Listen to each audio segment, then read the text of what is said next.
We're in Hopkins actually, right? So we're in the center of Hopkins, in the heart of the hotel zone, and we are presenting here the sale of what they call Caribbean Shores, right? Caribbean Shores is a bed and breakfast, right? That has been in business for over 15 years, right? So it's a very long-term known, well-established location. It comprises of 5 properties actually. It's 5 lots, all on the main road, comprising of 4 buildings, right? One building is the bed and breakfast, right? Has 7 rooms in the bed and breakfast with a community area, swimming pool, kitchen, and everything.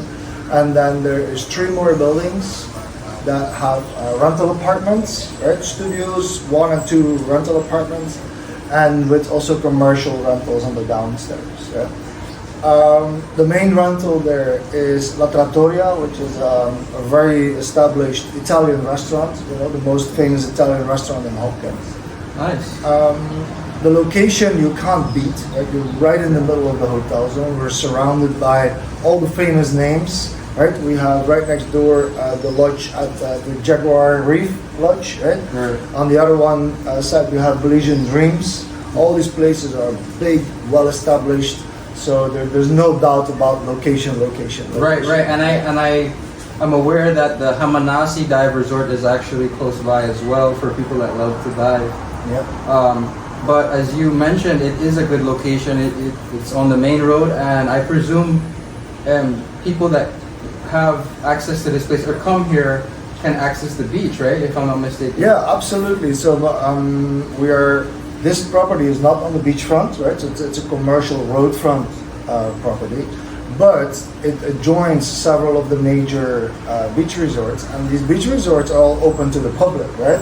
Because they have a big beach bar on the pier on the water. Right. They have big public restaurants. So a lot of the people that stay in this hotel zone area really will wander from resort to resort on the beach, to go try the different restaurants, the different bars, the happy hour at the pier. That's something. So that's something quite common in those touristic villages, right? Would you say?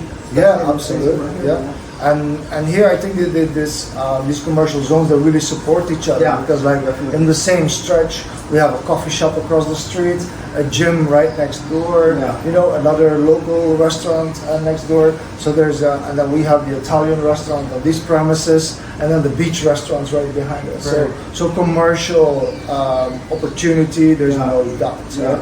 The property has been in business for a long time, right? And it really offers still a lot of opportunity to make it your own, right?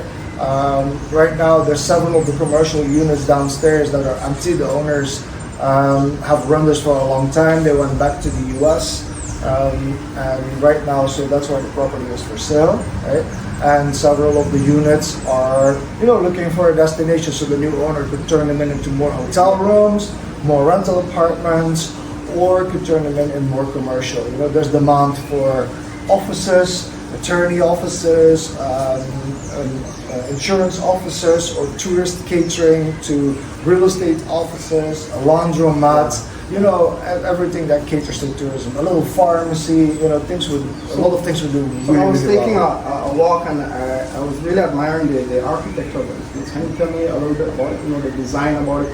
Yeah, it's a bit of a mix of Caribbean, Spanish hacienda, colonial style, right? So you can see a little bit of the tree coming in. Quite refreshing, I would say, And but all the buildings have been built up in the last 10 years, so except the main building here is about 15 years. All the other buildings are about 10 years old, and have been built all up to, they're all built of concrete, up to standards, insulation, weather resistant, so yeah.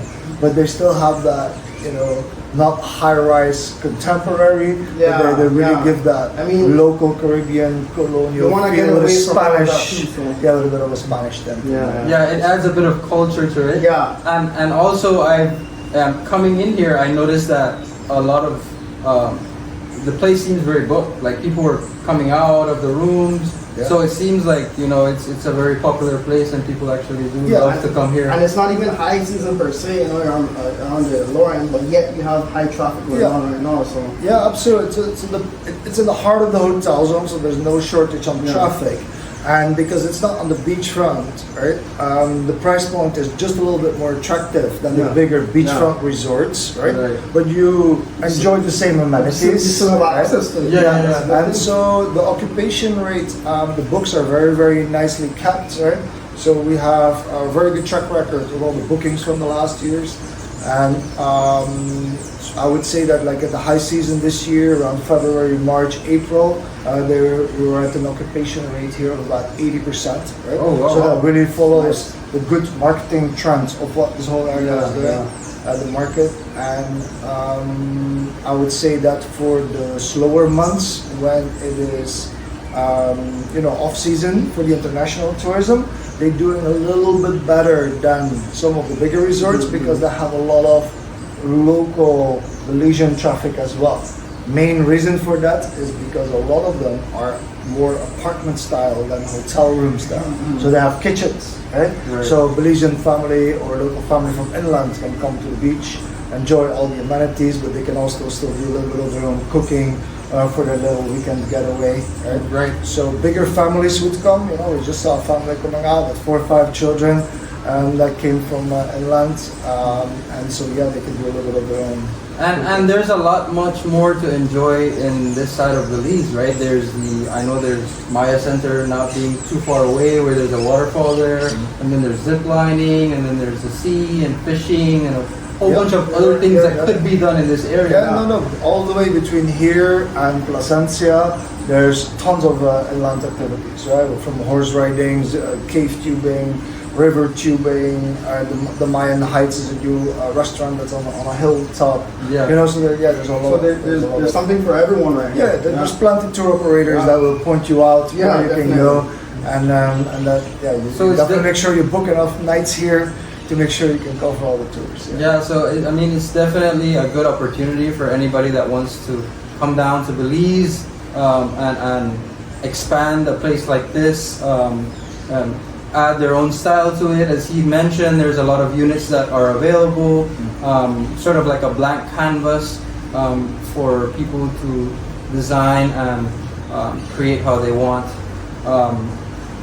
So with that said, for anybody that's looking or interested in a resort like this one, I'm sure it's not going to last long on the market. Get in touch with one of us.